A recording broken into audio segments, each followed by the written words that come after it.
Hi, thank you for that. And I would just like to add my thanks to everyone for joining us today. My name is Aisling Delaney, and I'm going to be talking through the scoping review that we did on interventions to prevent violence against young children in low and middle income countries. So Shanaz has spoken a little bit about the importance of considering violence against children in the early years. And our starting point was that it's well recognized that experiences in the early years lay the foundation for children's health and well-being, and also to an extent for the well-being of their own children. And so reducing children's exposure to adversity, including violence, is a really important point of intervention. But this focus on violence against children in the early years is relatively new over the last decade or so. And recently there have been calls for violence prevention to be integrated into early childhood development or ECD programs. But in practice there are relatively few programs that actually do this. So for this scoping review we decided to take a step back, and rather than looking specifically at integrated interventions, we wanted to map promising evaluated interventions to prevent violence against children in the early years in low and middle income countries, and to also consider the lessons that can be learned for implementing these interventions, but also for scaling up or adapting these initiatives in low-income settings. So what did we do? There were 4 main inclusion criteria that we included in our search strategy. The first piece was around our focus on early childhood, and we defined this as being under the age of 6 years, whether this was children under that age or those who cared for them, whether it be parents, other caregivers, teachers, public health professionals. We found that in practice, once we got through the screening process, that there were some relevant programs that focused on children of a slightly older age. So for example, some had a preschool focus that included children of 6 and 7 years of age. Other programs such as Parenting for Lifelong Health had it focused on young children but looked at children from 2 to 9 years. And so where these programs were relevant, we did include them, but we capped the age at 9 years. Another area of focus was violence prevention, and this was this required a very explicit reference to violence prevention, either as an aim of the program or as an outcome of the evaluation of the program. And so there may be some programs that, for example, would improve parenting skills, but if they didn't explicitly mention violence or violence prevention, then they wouldn't have been included in our search.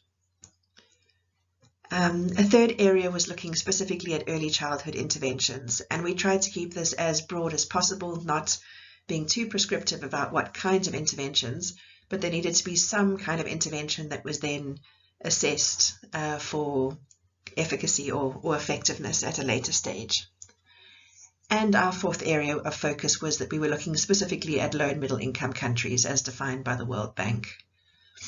So we looked at 9 databases as laid out on this slide, and looking specifically for published literature, but we did also include a grey literature search which involved emails to our networks. But unfortunately the time frame for this was relatively short, and that would have limited the responses that we received.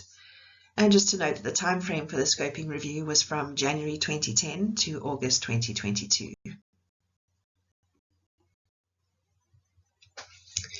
This slide shows the Prisma flow diagram for this study, and you can see that we started with almost 3,000 records, and through our screening process we came to a total of 67 records that focus specifically on interventions to reduce violence against young children in low and middle income countries.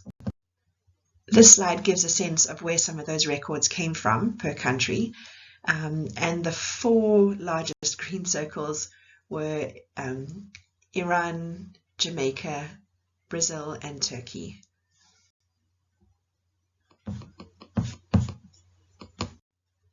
In thinking about how to structure this review and how to map the interventions that we might identify, we decided to draw on the INSPIRE framework, which is a framework that was developed by the World Health Organization and partner organizations, and which outlined 7 evidence-based strategies to reduce violence against children. And this framework is informed by a socio-ecological approach, And so it considers strategies at different levels within a child's environment to reduce the risk of exposure to violence for children. So in working through our review, we found that our 67 records referred to 40 distinct evaluated interventions to reduce violence against young children. And these 40 fell within the last 4 strategies outlined in the Inspire framework. So they included either parent and caregiver support, income and economic strengthening interventions, response and support services, and education or life skills interventions. So this slide breaks that down in a bit more detail. 20 of the interventions that we identified fell under the umbrella of parent and caregiver support. And this is really where the bulk of the evidence lay, in that several of these interventions had more than one evaluation. There were also 3 interventions that fell under the umbrella of income and economic strengthening strategies, and these were parent and caregiver support programs that were embedded in cash transfer programs in particular. There were 2 interventions that fell under the response and support services strategy, and these were sort of counselling interventions. And then 15 interventions fell under the umbrella of education and life skills. 4 were concerned with establishing a safe and enabling school environment. 8 looked at improving children's knowledge about how to protect themselves from sexual abuse. But several of these studies were once-off research studies rather than ongoing programs. And we found the same to be true of the life and social skills training interventions that we identified. And one more note on the methodology. As well as mapping the interventions and the strategies that were used, we also wanted to get a sense of what evidence there was for each of these interventions that were identified through the review. And so we used a broad 4 categories to classify the studies. So for example, a successful intervention would be one that had several well-designed evaluations that showed some programmatic effect, or where program effects were shown to be sustained over a period of at least a year. Promising interventions were those that had well-designed studies, but perhaps only had one study, or perhaps showed immediate program effects, but not necessarily long-term program effects. And there were also some studies that that may have been well designed, but didn't demonstrate programmatic effects, and those were classified as ineffective. So what did we find? We thought it would be useful to provide some concrete examples of some of the interventions that we identified as either successful or promising. And so over the next few slides, I'm going to talk briefly to some examples of interventions that fell under 3 strategies. The first being parent and caregiver support, the second one being economic strengthening, and the third one being education and life skills. So on this slide, we're looking specifically at examples of the parenting and caregiver support strategy. And the first 2 here on this slide are examples of home visiting models.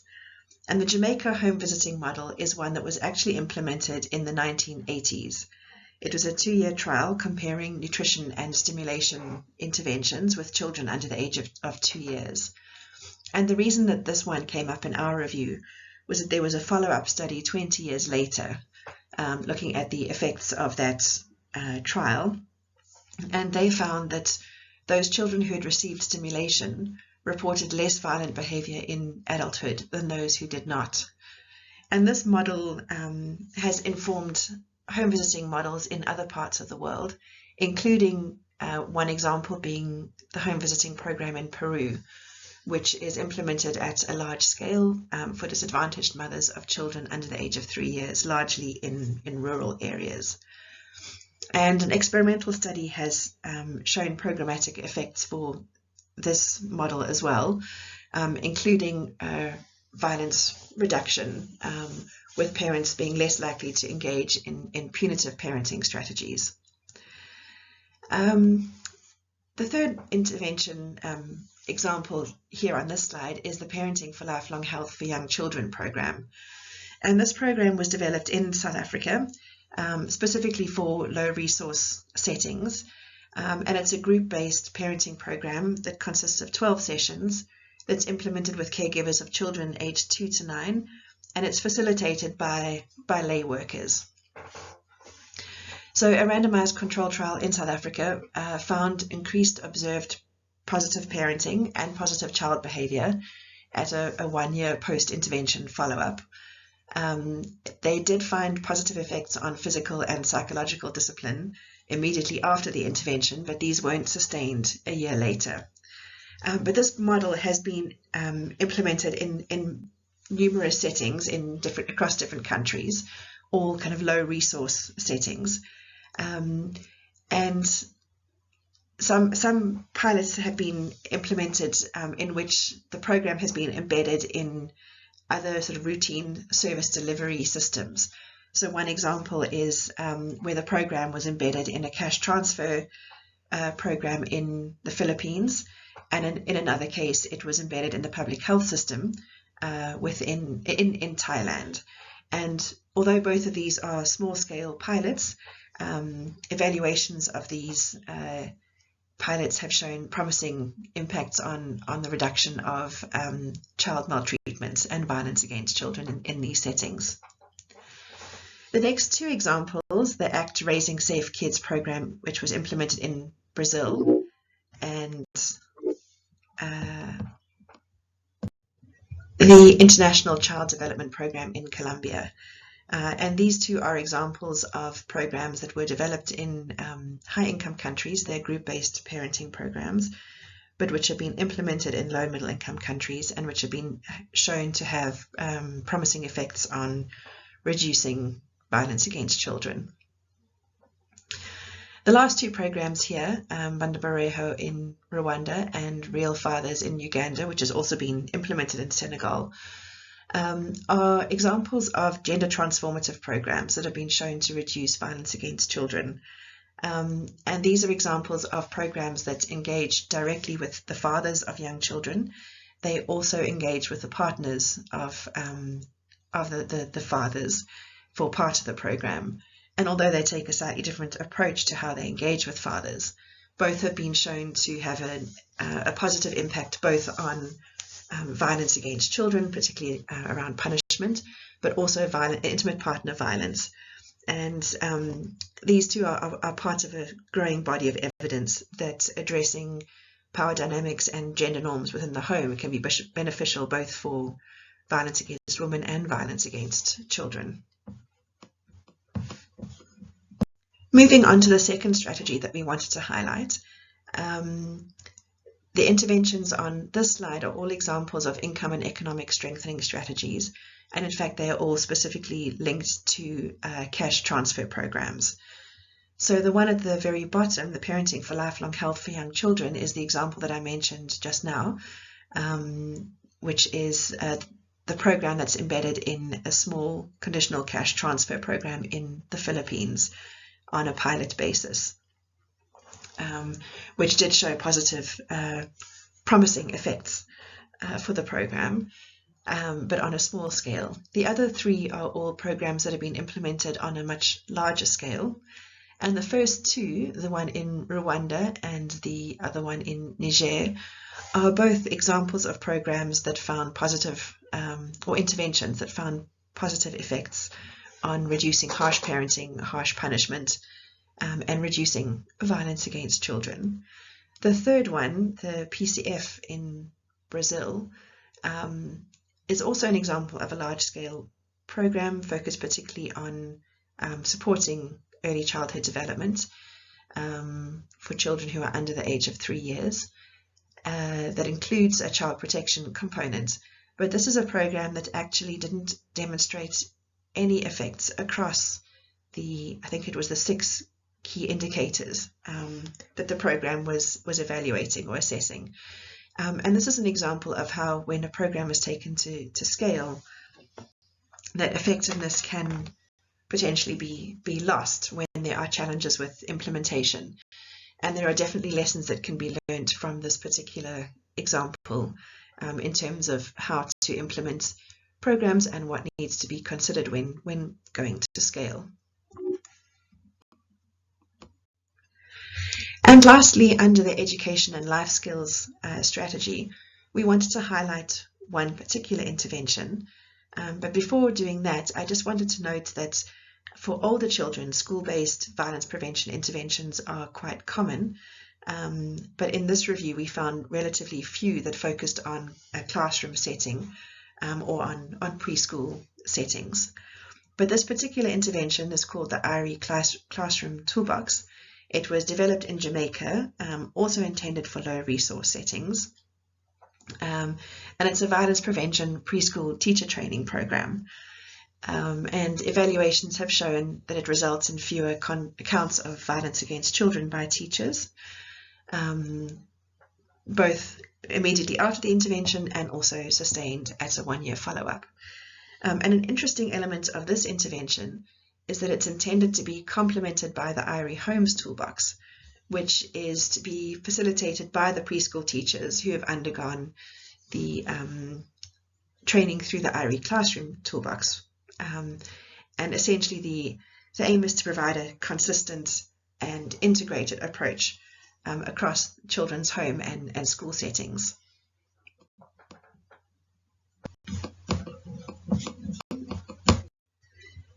So those examples give you some sense of the detail of the interventions that we identified.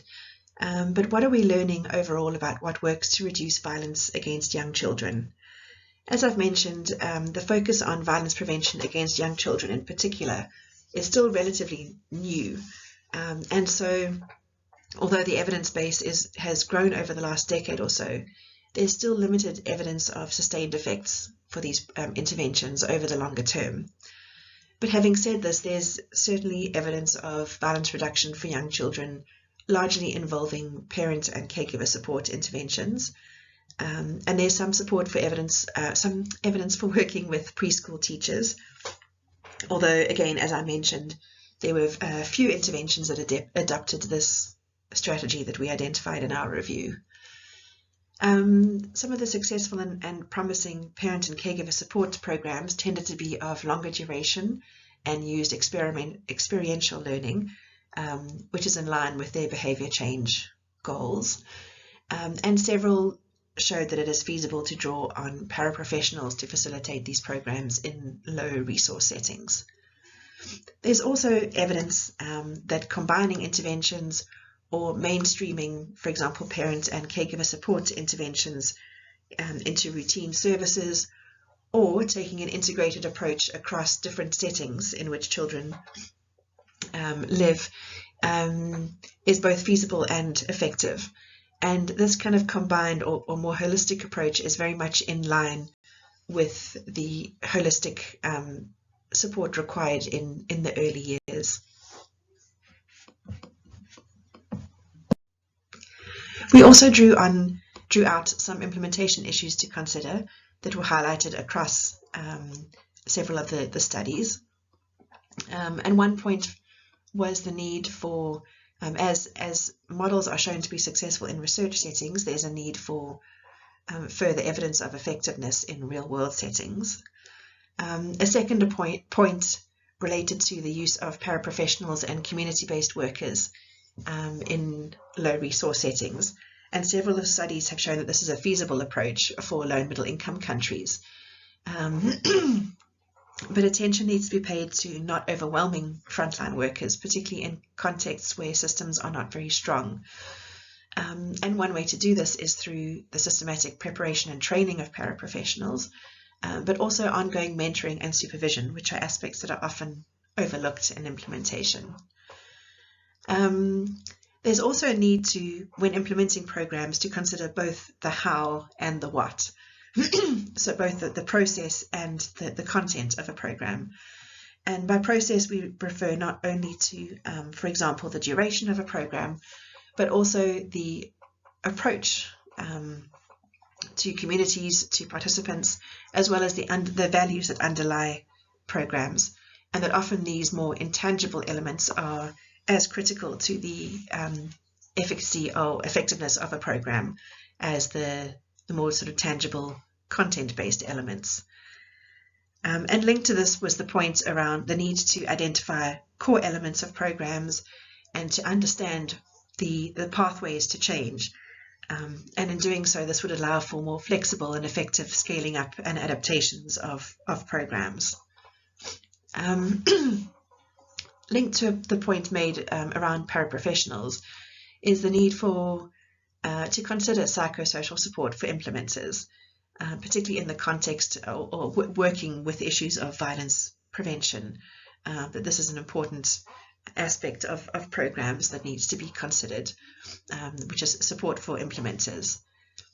And the last point is around retention rates, and the need to consider in real world settings what is required to enable participants to take part in these programs, because often in research settings additional support for participation is provided, but these supports and incentives are not available in the real world. The review also looked at some lessons for scaling up, and for reasons of time we won't go into detail about this section here, but there was definitely a need to understand what is required, what needs to be considered to retain effectiveness in scaling up. And the PCF in Brazil was just one example of how implementation issues can impact on the effectiveness of the program at scale.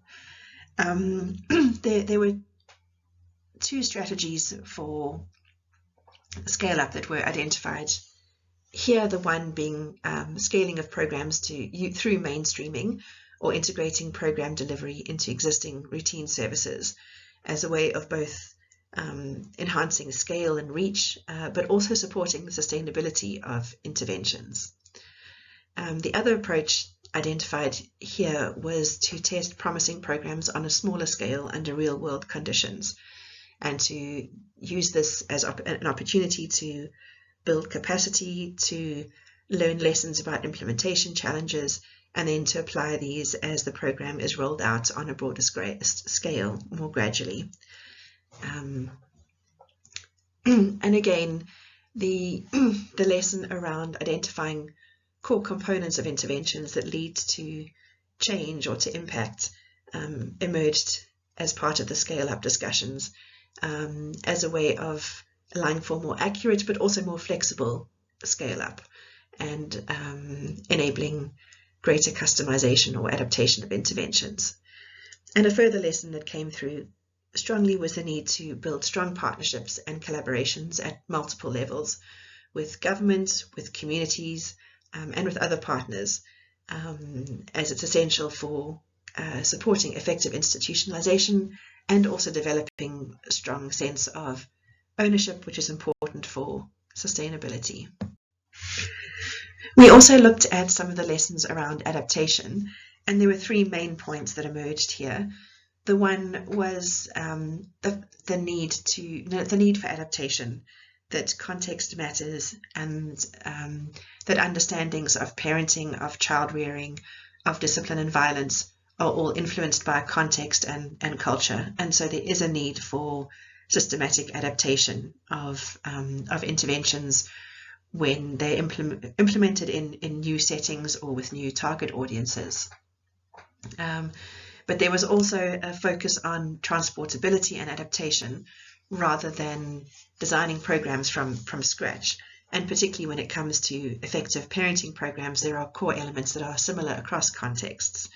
And so the lesson there is that it's not necessary to develop new programs for each setting or for each audience, but rather to transport the core elements and adapt them.